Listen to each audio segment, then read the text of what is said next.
భారతదేశంలో క్రిస్టియానిటీకి ఏం చరిత్ర ఉంది?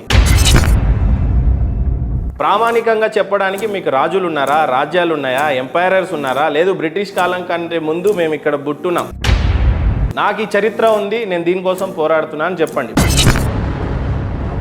భారతదేశంలో క్రిస్టియానిటీకి ఉన్నటువంటి బేస్ ఏంటి?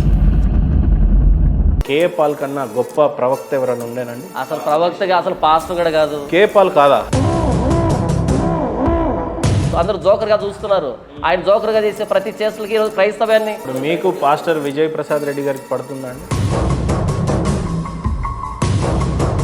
ఒక క్రైస్తవుడు అనుకోనటువంటి ఒక నినాదాన్ని చేయడం ద్వారా క్రైస్తవాన్ని అవమాన పాలు చేశారు. ప్రపంచాన్ని మొత్తాన్ని తిరిగేసినటువంటి అలెగ్జాండర్ గొప్పోడా కేవలం ఇజ్రాయెల్ వరకే పరిమితమై అక్కడి వరకే మ్యాప్ చూపించినంత యేసుప్రభుల వారు గొప్పవాళ్ళు. దైవమానవుడైన యేసుప్రభుకి మానవుడైనటువంటి అలెగ్జాండర్కి పోలిక లేదు. ఇక్కడ ఎప్పుడొస్తాడో తెలియని దేవుణ్ణి ఒక హిందువుగా మీరు ఎలా నమ్మారు అని అంటే ఏం చెప్తారు? ఇప్పుడు యుఎస్లో విష్ణు చక్రం బయటపడింది 30,000 సంవత్సరాల క్రితం అని చెప్తున్నారు. గూగుల్లో వెతుకోండి, అది విష్ణు చక్రమే అని గ్యారంటీ ఏంటి?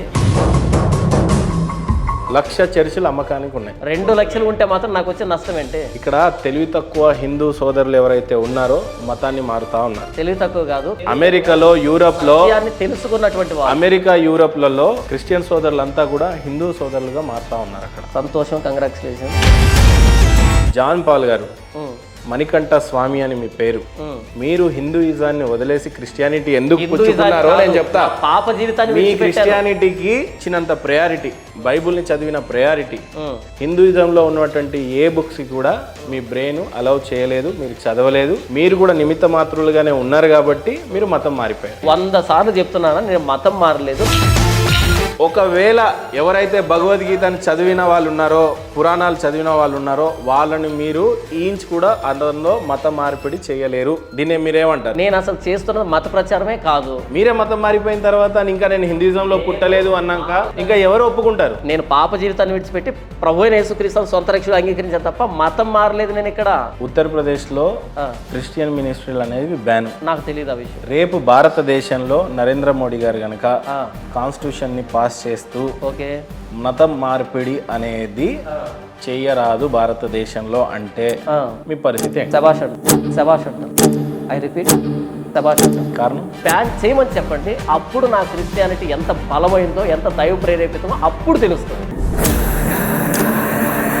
కొందరు పాస్టర్స్ టచ్ అనగానే ఎన్నో ఏళ్ల నాటి నుండి నడవలేకపోతుంటే కాళ్ళు వచ్చేస్తాయి, గుడ్డివాడికి కళ్ళు తెరుస్తూ ఉంటాయి, వాడి లంగ్లో క్యాన్సర్ ఉంటే క్యాన్సర్ తగ్గిపోతుంది, ప్రేయర్ ఆయిల్ రాస్తే అది తగ్గిపోతుంది అని చెప్పేసి ఇలాంటి పాస్టర్స్ గురించి జాన్ పాల్ గారు ఏం చెప్తారు? వాళ్ళు పాస్టర్లు కాదు, వాళ్ళు అబద్ధీకులు. అది భక్తి కాదు, అది బిజినెస్, అది చర్చి కాదు, అది వ్యాపార సంస్థ, అది క్రిస్టియానిటీ కానే కాదు. క్రిస్టియానిటీని అవమానించేటువంటి విధానం. బోధన వింటున్నటువంటి క్రిస్టియానిటీ సోదరులకు మీరేం చెప్తారు? మరి ఎంత తొందరగా వీలైతే అంత తొందరగా బయటకు వచ్చేసేయండి. మొన్న ఏదో మీటింగ్లో బ్రదర్ అనిల్ గారు, వర్షమా ఆగిపో, ఆజ్ఞాపిస్తున్నాను నేను మళ్ళీ ఇంకోసారి ఇక్కడికి రావడానికి వీల్లేదు, ఆగిపో అంతే అంటాడు. ఏంటది? వర్షాన్ని ఆపి అంటే ఇది అదే కదా?